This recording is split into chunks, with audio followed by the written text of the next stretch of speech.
এতিয়াৰ পৰা খালী পদৰ বিজ্ঞাপন দিওঁতে আমি প্ৰস্পেক্টিভলি খালী হ'বলগীয়া পদসমূহৰো আমি বিজ্ঞাপন দিম। অৰ্থাৎ 31 মাৰ্চত 2025 আমাৰ LP, UP আৰু ছেকেণ্ডেৰী গোটেইখিনি মিলাই প্ৰায় 8,500 পোষ্ট খালী হৈ যাব 31 মাৰ্চলৈকে।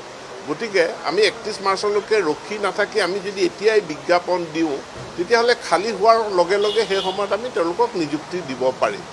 গতিকে সেই বিজ্ঞাপনটো মানে খুব সোনকালে প্ৰকাশ পাব আৰু মই বিজ্ঞাপনটো যেতিয়া প্ৰকাশ পাব সকলোৱে আবেদন কৰিব পাৰিব। তাৰ লগতে যিটো আমাৰ ছেকেণ্ডেৰী পৰ্যায়ৰ নিযুক্তি আছিল, ছেকেণ্ডেৰী নিযুক্তিটোৰ বিজ্ঞাপনখন প্ৰকাশ হ'ল, কিন্তু MCCৰ কাৰণে আমি এপ্লিকেশ্যন লোৱা প্ৰক্ৰিয়াটো আৰম্ভ কৰিব নোৱাৰিলোঁ। 2 এদিনৰ ভিতৰত তাৰো অনলাইন আবেদন গ্ৰহণ কৰা প্ৰক্ৰিয়াটো আৰম্ভ।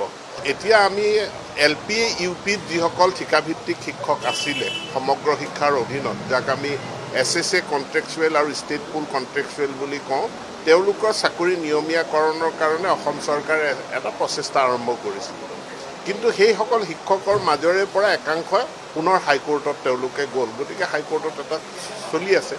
এনে পৰিস্থিতিত আমি তেওঁলোকৰ চাকৰিসমূহ নিয়মীয়াকৰণৰ প্ৰক্ৰিয়াটো আইনী জটিলতাৰ কাৰণে পিছুৱাই নাৰাখি আমি এটা স্পেচিয়েল ৰিক্ৰুটমেণ্ট ড্ৰাইভ কৰিব বিচাৰিছোঁ LP, UPত, য'ত অনলি কণ্ট্ৰেকচুৱেল টিচাৰ, কৰ্মৰত কণ্ট্ৰেকচুৱেল টিচাৰসকলেহে আবেদন কৰিব পাৰিব, বেলেগে আবেদন কৰিব নোৱাৰে।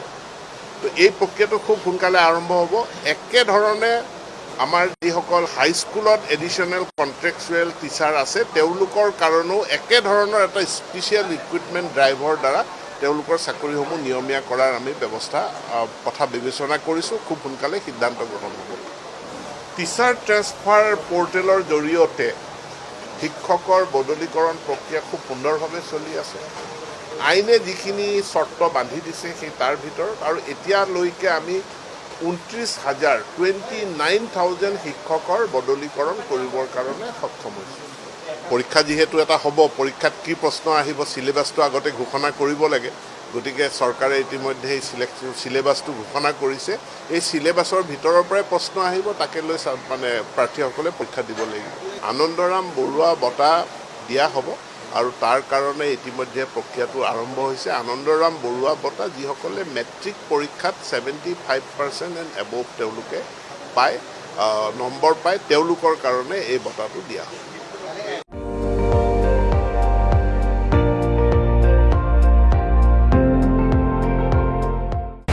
আপুনি চাই আছে ND24, সৰ্বশ্ৰেষ্ঠ নহয় সৰ্বোত্তমৰ দৌৰ।